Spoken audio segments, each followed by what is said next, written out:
Have you ever noticed when you have a million things to do, some way, somehow, you just always end up being more productive? It legit makes no sense. Well, I want to show you how staying busy and being more busy can actually make you more productive. So it definitely did for me. There I was at 23 years old, juggling grad school full time, working full time, being a newlywed, and also trying to buy a house in a completely different state across the country.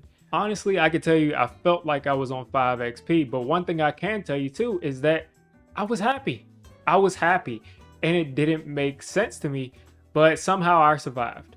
I ended up graduating with a 3.9, which is by far the highest GPA I've ever had in my life. I mean, it by far the highest GPA. I grew my YouTube channel from 600 subscribers to 4,500 subscribers in just a few months. And then I moved across the country and moved into that new house, all within a span of 3 to 4 months. The thing about all of that is, though, it flew by. It absolutely flew by.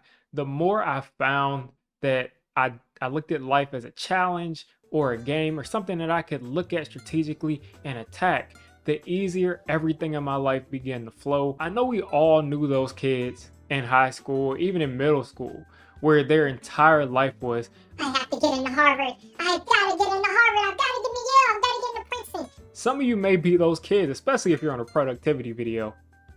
So I know we've all met those kids who became adults, who, as so on and so on.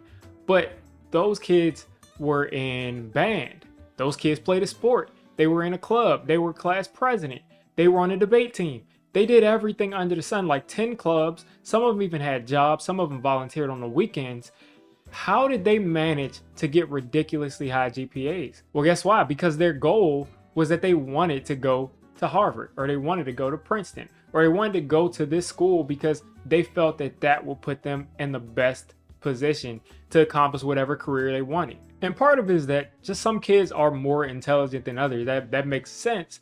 But the other part is their calendars were absolutely jam-packed with things that they felt that they needed to do. So there actually is a science behind why this works. It's called Parkinson's law, and we'll get to that in a second. But today we're going to explore how psychology and productivity fit together to make being busy work in your favor. So we hear it all the time. Focus on this one thing and you'll master. Focus on basketball, do nothing but basketball, and you will be the best basketball player of all time. The more hours you put into one thing, the better you'll be.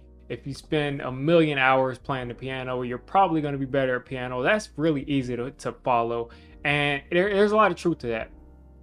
But the majority of people have to be real with themselves. Are you really spending your entire day playing the piano? If you say that that's what you want to do, if you say that that is your long-term goal, few people actually spend time just doing that one thing. What usually happens is they spend a couple of hours doing it, and then the rest of their day just goes poof. And they say, I'm so busy, but the rest of their day kind of goes poof. So something that I've noticed is that staying busy, it forces your brain to prioritize what you have to get done. So cutting out all the distractions and just focusing on what do I have to do to become an amazing piano player. So you may structure this as, I'm going to spend 2 hours a day just playing the piano, focusing on improv.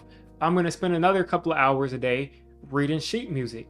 I'm going to spend another couple of hours a day studying other musicians. I'm going to spend another couple of hours a day networking so I can figure out how I can become a professional pianist. So there are a lot of different things that you can be doing. But if you just say, I want to be a piano player, I want to be a pianist, is what we call it, then you're going to run into some difficulties being able to keep that same level of focus as if you have several goals within your goal to work on accomplishing that. I notice when I have a lot of time, I have the tendency to procrastinate, and that's pretty much why we all procrastinate. But when I have a ton to do, I know I have to finish this, I know I have to finish this, I know I have to finish this, and I notice that all of a sudden I'm able to get this work done that should have taken me a week to do on the track that I'm doing procrastinating, and I get it done in like 4 hours. So there is truth to having tasks that you have to complete that are time sensitive, and being more productive. I find when I have a bunch of tasks, by the time I get through my first or second task, I'm in complete flow state. So let's talk about Parkinson's law. It's really simple. It's a simple concept. Your work is going to expand to fill the time that you have available. So if you have 5 tasks that you have to get done in an hour, guess what? You have an hour to complete those 5 tasks. If you have 20 tasks that have to get done in 2 hours, your work is going to expand to fit that. If you have 1 task to take you an hour, you're probably going to be around 55 minutes in and still working on that 1 task. And you could have had that task plus 4 more that would have still taken you an hour.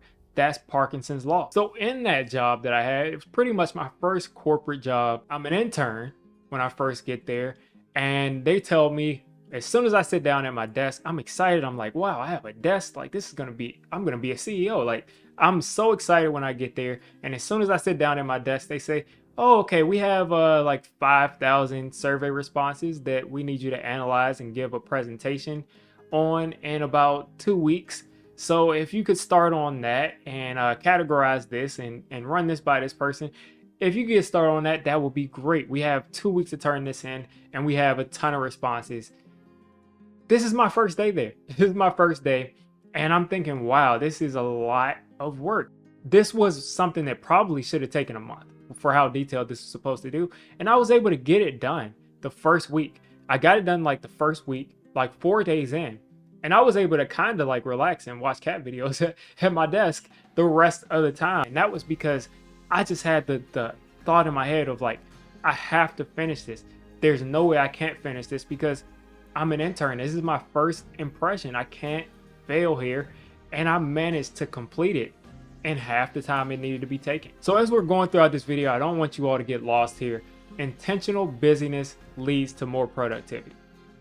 Intentional busyness, not mindless busyness. It's just spinning your wheels. If it's mindless busyness, you're not really going to be getting much done. You're like, oh, I have to do this, I have to do this. And you're not really putting any structure behind it. So the brain is always going to thrive when you have structure behind these tasks. We're wired to respond to deadlines and goals. There's a reason we have deadlines and goals, because that's the only thing that gets us off the couch to go and get things done, is that, oh, it has to be done by this time. So staying busy in a structured way automatically shifts your brain into a problem-solving mode of how can I make sure that this task is able to get done within this time period. If we didn't have that, again, nothing would get done. You have to give yourself timelines. You have to give yourself deadlines. So let your brain expand to the expectations in the box that you set. You are in complete control and your potential is what you set. So there's a difference between being busy because you just set a bunch of tasks that you don't really get much benefit from at the end of the day. Like if you want to be a real estate agent and you're spending 2 hours a day, like, oh, I want to learn how to drop ship. You may get some transferable skills there. Maybe you get some digital marketing skills. But at the end of the day, if it's not really aligned to specifically what you want to do as a real estate agent, it's a waste of time. When I'm busy, I like to figure out everything that needs to be done to achieve the core goals that are most important to me. And then I focus on one step at a time. One step at a time. Please, folks, one step at a time. And speaking of those steps, the most overlooked benefit to staying busy is the momentum that you get from these steps. So you're in motion, you get things done much quicker. It's like a snowball effect because that sense of accomplishment is going to fuel you to accomplish the next goal. Just try it out. If you're sitting down and you're trying to read a book, the most difficult part, if you haven't read books, physical books in a long time, is actually sitting down to read the book. It's not once you start reading the book. If I challenge you to read 1 page of a book a day, you just read 1 page of a book a day, I promise you, you'll find yourself reading two pages a day. You'll find yourself reading 3, 4, and then 10.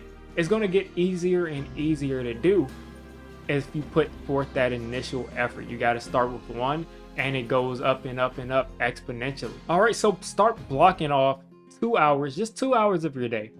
Maybe you don't have 2 hours. Block off 30 minutes of your day for your most important task. What is most important to you? What do you want to do with your life? Is it you want to go into IT? If you want to go into IT, what steps do you need to take And what are your initial steps to get to those steps? Maybe you don't have money to get certifications. What are your steps to get that initial money so you can get into that next step, so you can get all of your certifications and you can work in IT?